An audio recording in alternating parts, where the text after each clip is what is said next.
सबसे पहले करुणा के सागर तथागत भगवान गौतम बुद्ध जी को नमन करते हुए बोधिसत्व परम पूज्य बाबा साहब B.R. अम्बेडकर जी के चरणों में श्रद्धा का सुमन समर्पित करता हूं और हमारे बहुजन समाज में जन्मे सभी महापुरुषों को सत्य सत्य प्रणाम करते हुए भीम भजन की शुरुआत करता हूं। शुरुआत से पहले हरिओम रिकॉर्डिंग सेंटर लछीरामपुर आजमगढ़ की धरती से परम आदरणीय हमारे बड़े भैया मन्नू भैया इस भीम भजन के लिए, भीम के संदेश के लिए आपने जितनी कारीगरी अपने स्टूडियो से किया है, इसके लिए मैं आपको भी बहुत बहुत साधुवाद करता हूं। नमो बुद्धाय, जय भीम करता हूं। एक गीत जा रही है उस महामानव के लिए जिन्होंने हमें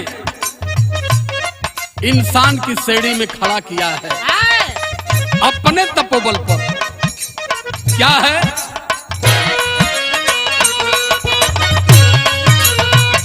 बार सौरभ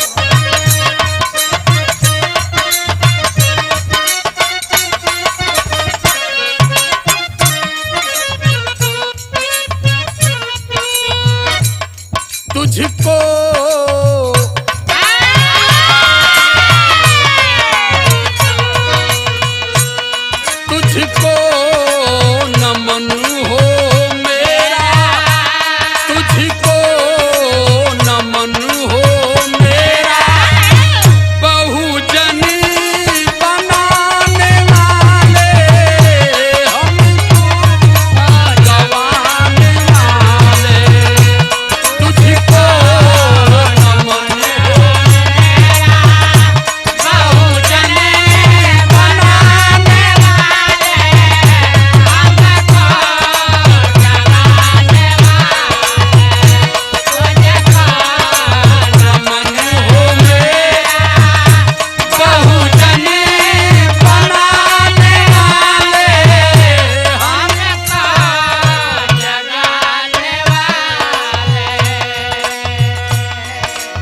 एक साथ मैंने अपने दो महापुरुषों को नमन करता हूं।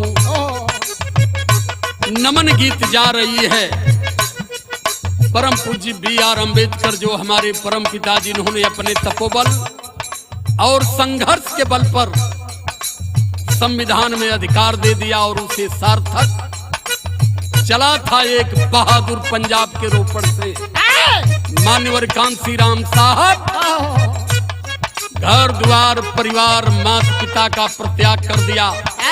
क्यों? उन्होंने ये कहा था कि बाबा साहब पूरा जीवन जिस संघर्ष के लिए, जितना संघर्ष किए, जिसके लिए किए, उनका संघर्ष अब निरर्थक जा रहा है। कहीं ना कहीं हमारे भारतीय कॉन्स्टिट्यूशन पर भी मनवाद हावी होने जा रहा है। लगा दिया साहब ने अलग, जगा दिया बहुजन को कि जगो, कहां सो रहे हो, ले लो अपना अधिकार, आ गई समय। इसलिए मैं अपने दोनों महापुरुषों को एक श्रद्धांजलि के रूप में गीत दे रहा हूं। तुझको नमन हो मेरा, तुझको नमन हो मेरा, बहुजनी बनाने वाले हमको जगाने वाले, तुझको नमन हो मेरा, बहुजनी बनाने वाले हमको जगाने वाले। बरजती था इसी जहां में, मैं लाइन उनको देना चाहता हूं जो लगातार पिछड़ों की बात करते हैं, दलितों की बात करते हैं, शोषितों की बात करते हैं। सरकार तो आपने बना दिया पिछड़ों के बल पर, लेकिन माननीय मोदी जी चैलेंज के साथ पूछना चाहता हूं कि आप अपने मंत्रिमंडल में कितने पिछड़ों को शामिल किया है। अगर नहीं किए हैं तो ये गीत मेरी संकेत कर रही है कि कहीं ना कहीं हमारे 85 मूल निवासियों के साथ आप लगातार घटियापन कर रहे हो। और मैं अपने खास तौर से 85 मूल निवासी भाइयों से कहना चाहता हूँ, सतर्क हो जाओ इन मदारियों से। वोट ले लेंगे, आपकी नोट ले लेंगे और हर अधिकार से आपको वंचित भी कर देंगे। इसलिए कहना चाहता हूँ, वर्जित था इसी जहां में दलितों का पढ़ना लिखना।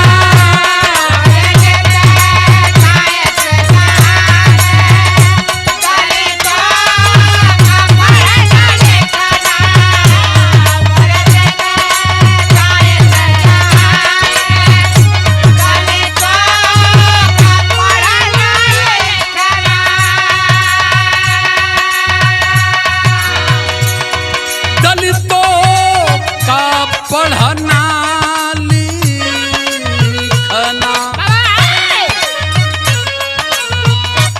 पढ़ना सिखाया बाबा, पढ़ना सिखाया बाबा, लड़ना सिखाने वाले हमको जगाने वाले, तुझको नमन हो बहुजनी बनाने वाले हमको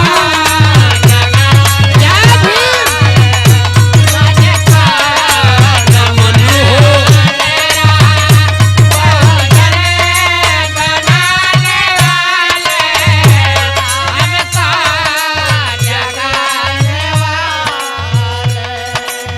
वर्जित था इस जहां में दलितों का पढ़ना लिखना। पढ़ना आपके लिए पाप था, पढ़ना आपके लिए सबसे गलत काम था। आपके लिए क्या था? हो भैया, नदी नालों के किनारे बसो, ताल पोखरे का पानी पियो, गंदे से गंदे जगह पर आप रहो। जन्मे थे आप केवल इंसान के कुल में, लेकिन परमपिता पूज्य B.R. अम्बेडकर आपको पशु से उठा करके इंसान की श्रेणी में खड़ा कर दिया। इंसान कुल में आप जन्मे थे, लेकिन इंसान की श्रेणी में खड़ा होने का आपको कोई अधिकार नहीं था। लेकिन मैं जीवन जन्म करके अपने तपोबल, संघर्ष और बलिदान के बल पर बाबा साहब ने आपको इंसान की श्रेणी में खड़ा कर दिया। क्या स्थिति थी आपकी? साल के 364 दिन में एक दिन अपने परमपिता परमेश्वर को आप याद करते हो, सिर्फ 14 अप्रैल को। और 363 दिन आप किसको याद करते हो? जो लगातार आपका हनन किया है, आपका शोषण किया है। क्या स्थिति थी आपकी? पूछो अपने बुजुर्गों से, ये गीत हमारी बता रही है।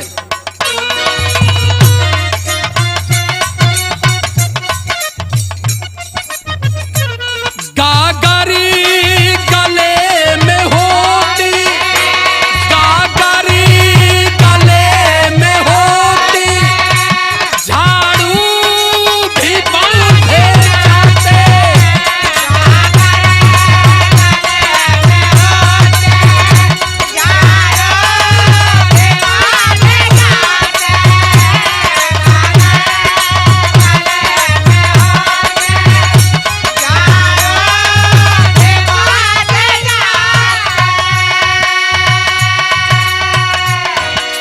इंसान कुल में जन्मे थे, लेकिन धरती पर थूक देते थे तो ये धरती भी अशुद्ध हो जाती थी। धरती बनाने वाला परम परमेश्वर, जिसको ये लोग परमेश्वर मानते हैं, उन्होंने आपको इंसान बना दिया। लेकिन जो दूसरे भगवान धरती को जो बना रहे हैं, जो ये कह रहे हैं कि मेघी की पेट से मंदोदर जन्म गई, मैल से गणेश जन्म गए, जवान हो गए, अपने बाप से लड़ गए, जिन्होंने ये कह दिया कि गागर से जनक नंदनी जानकी जन्म गई। उनके लिए आप कितने बड़े अभिशाप थे। आपके गले में गागर बांध दी जाती थी कि जब तुम थूकोगे तो गागर में आपके पैर की निशानी से भी धरती अशुद्ध हो जाती थी, इसलिए आपके कमर में झाड़ू बांधा जाता था। दो बात थी, गागर रहेगी, झाड़ू रहेगा तो पता चलेगा कि ये चमार जा रहा है। लेकिन परमपिता पूज्य B.R. अम्बेडकर ने आपको कहां खड़ा कर दिया। उसको एक दिन आप मानते हो, जिन्होंने पूरी गुलामी करवाया, आज तक आपकी गुलामी करवाया है, उसको 363 दिन मान रहे हो। निकलो मेरे मित्रों इस गुलामी से।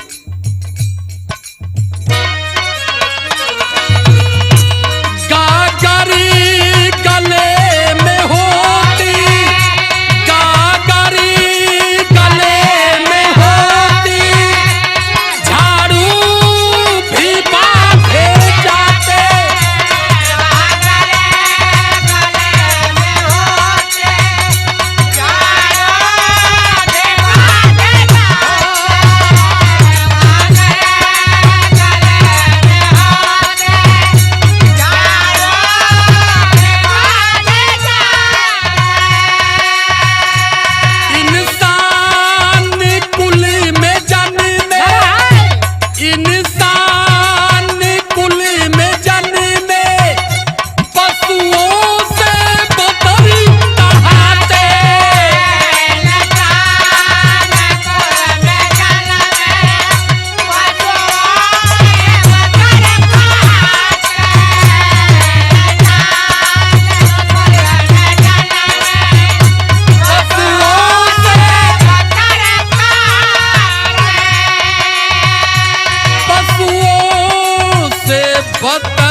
आखिरी लाइन है, खास तौर से अपने 85 मूल निवासियों के लिए लाइन जा रही है मित्रों, अन्यथा मत लो।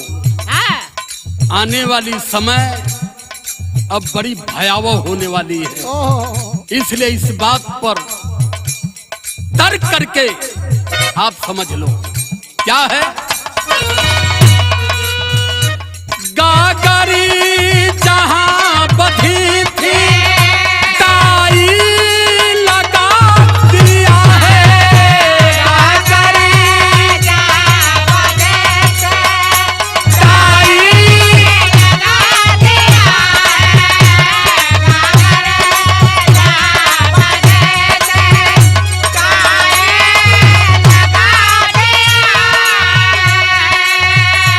कस करी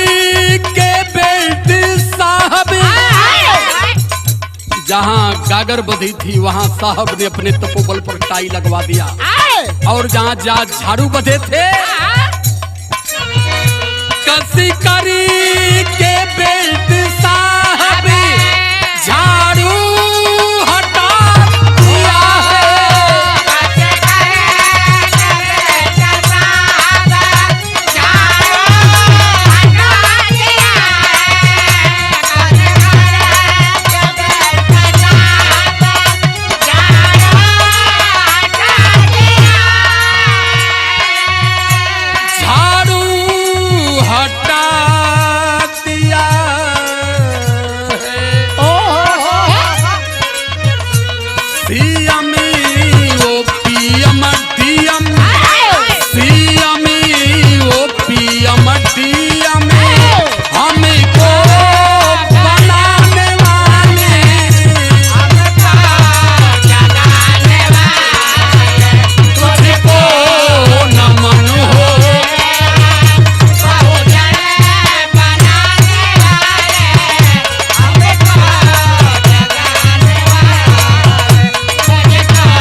साहब ने हांडी हटवा करके टाई लगवा दिया अपने तपोबल पर। साहब ने झाड़ू हटवा करके बेल्ट लगवा करके पिस्टल भी खुसवा दिया और संकेत कर दिया कि बेटा किसी से कम नहीं हो। अरे वाह, जैसे सारे लोग हैं वैसे आप भी हो। और CM, PM, DM, MP, MLA, विधायक, प्रधान, महाप्रधान, प्रमुख भी साहब ने अपने तपोबल पर आपको बना दिया। लेकिन आप क्या कर रहे हो? कहीं ना कहीं साहब के त्याग और बलिदान के साथ आप खिलवाड़ कर रहे हो। इसलिए अपने मूल निवासी 85 के लोगों को सतर्क करने के लिए गीत नहीं है, विचार है। सतर्क करने के लिए भेज रहा हूं कि मित्रों, मानसिक गुलामी से बाहर निकलो और परम पूज्य B.R. अम्बेडकर साहब के विचारों को, मान्यवर कांसीराम साहब के त्याग को पहचानने का प्रयास करो। स्वामी गुरु बिहारी हमको यही बताए,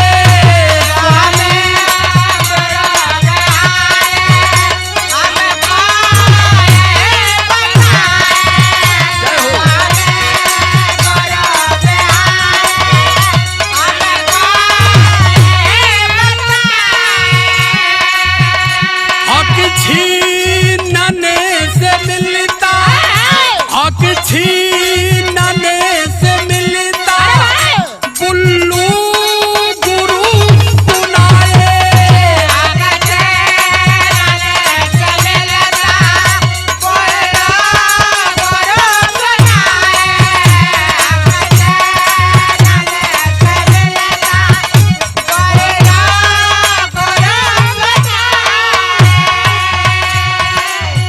हमारे आदर्श गुरु बुल्लू जी कहा करते थे कि जो हक प्रेम से न मिले, अगर अधिकार है तो छीन लेने में कोई पाप भी नहीं है। बुल्लू गुरु बताए, सवर